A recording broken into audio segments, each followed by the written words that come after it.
dadku marka ugu horeyso waxay waayeen amniga waa la soo celiyay labo waxa la waayay cadaaladdan waa la soo celiyay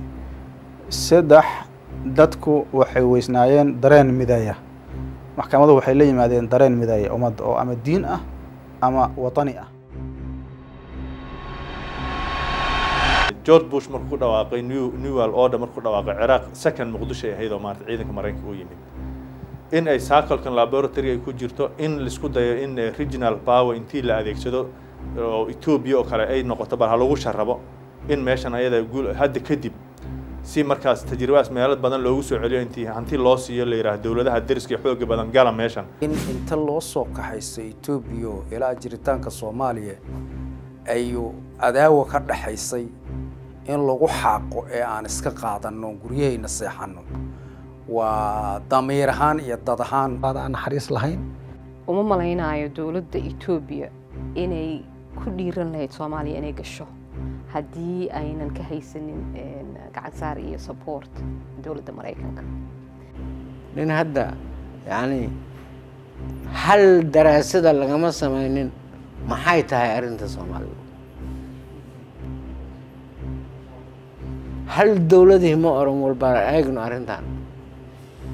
what is the root cause ask for international justice a special tribunal for Somalia like for Yugoslavia like for Rwanda or criminal court for some crime against humanity oo shabaab oo muxuu ahay mas'uul hor arkay ma jirto xabad caadi ayaa loogu dhuftay sujuuda labada banaanka taalina indhaha ayaa laga bixiyay shacbiga Soomaaliyeedna waxaan ku boorreeynaa inay midoobaan oo u midoobaan inay cadowga Soomaaliyeed maanta dalkooda haysta dalkeena haysta ay ka kiciyaan goobihii muxuu ahaa ay waxbarashada ku shaqaysanaysay ayaa muxuu ahaa la burburiyay lacag la iska soo ururiyay aeroboortka lagu dhisay jidadka lagu dhisay qashinka isaga xaaqeynay wax inaan wax nahay mudan Xuseen Ciidi haddii intaas marka intaas xooggalnimo aad u haysay yani waxaan Ethiopia iyo Mareykanka ay maleegayaan see ku dhacday marka inaad ka qayb qaadatid dawladdii soo horseeday gumaysiga xarada ay dalka ku soo galeen waxaa duruufo ayaa jiray duruufaha waxaa ka mid ahaa aniga kama qayb qaadan shirkii Arte dowladnimada micnaheedu waxa weeye waa beer weeye miraheedii dadka in la gaarsiiyo waa in cadaalad bulshada la sameeyo waa in la helo mechanism maamul u adeegi kara ummadaas oo cadaalad bulshada gaarsiiyo wiil baa illa aabaa la yiri markaas isha maxaa kaaga dhac markaas wiil hooyadayba ooyin yar intay igala baqday ay ooyin dheer ii dooratay ooyin gaaban intay igala baqday ay ooyin dheer ii dooratay سوياري wadaadaduna waa inay qiraan inaan ayagu dadka xukumin waxa anigu aan arko iyo muslimnimada saan u arko waa inaad ku socotid ma soconayso burcadbadeedna dabcan waxay tahay laba qayb waxa weeye burcadbadeed adduunka kala ka timid oo Soomaali shaqo aan ku lahayn kuwaas oo maraakiib waaweyn oo ku xadgudba Soomaaliya badaheeda oo sun ku daadiyo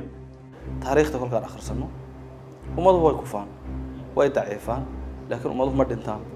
markamada Soomaaliyeed maanta dhulka ay taala way daciifan tahay laakiin ma dhiman doonto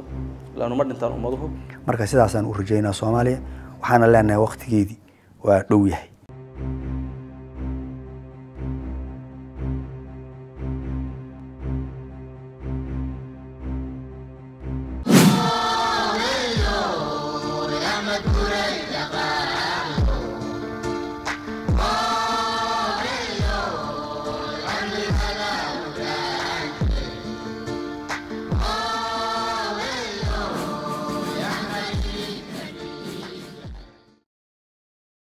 جامعة لجامع هدو هاي لها مامور كبونتلا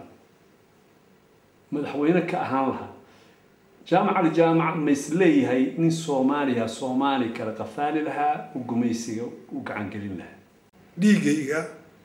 قرشة إذا أغونت إذا إرجاس إلى ذا كلية Thank you.